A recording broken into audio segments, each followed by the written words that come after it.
I think that the analytic intensive that I've developed is in response to those people who are very serious about a quality treatment that's not just about symptom reduction, but is actually helping the individual understand their narrative past, and fits into their schedule. So I would say, running the risk of sounding somewhat cheesy, I would say that I hope that this combines a kind of efficiency with depth and quality of work.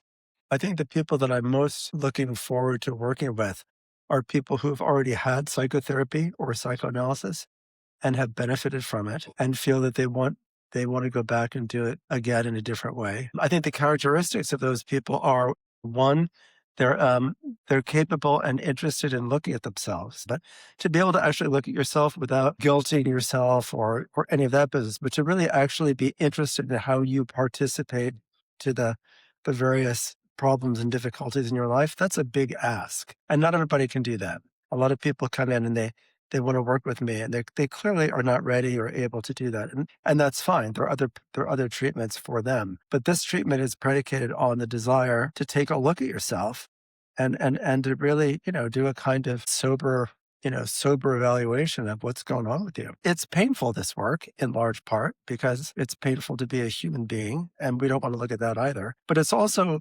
potentially, it's actually a lot of fun for some people because they're curious and amazed. The frequency is not this isn't magic, and this isn't one size fits all. I know I say that all the time, but it really isn't. Some people can make use of short term, long term, intermediate term. Sometimes they're in it, sometimes they're not. I think one of the main messages I have in all of my work is that, my job is really quite modest. I simply try to shine a light on things that you may not have thought of or been able to consider.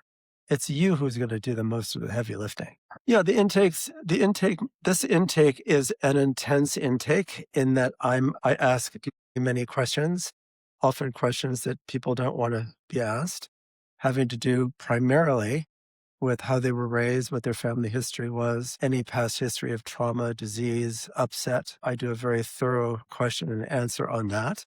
And then I'm interested in schooling, education, religious background, earlier life developments. And then in the second hour, I get more into more contemporaneous areas. What are your relationships like? What's your sexual history? Have you ever been arrested? Do you have a gun? I ask all kinds of questions that make people go, really? You're asking me that question? But yeah, I ask those questions. So at the end of the 2 hours, I will produce a one-page feedback session on what I think is going on and whether or not I think we're a good fit. There are a lot of wonderful, smart people for whom, this is not their cup of tea. And I respect that. It's rare that anyone is this interested in anyone. So I think regardless of what happens next, the folks who come to see me will have my discoveries about what I think is happening with them. It's not a diagnosis per se, although if I think I can make one and they want one, I'm happy to give them one. But it's more of an assessment of what I think they're up to in their lives and what I think they need to do to pursue what they claim they want.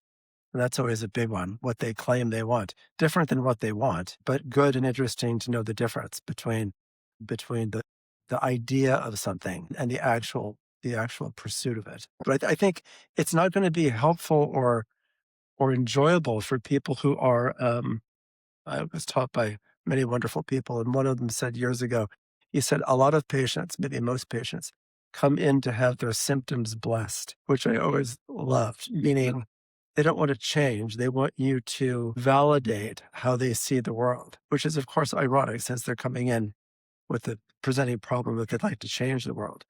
But it's often people who are stuck in their narrative, people who are stuck in the world is out to get me kind of thing are not going to be happy here. I'm excited by working with people who really want to work.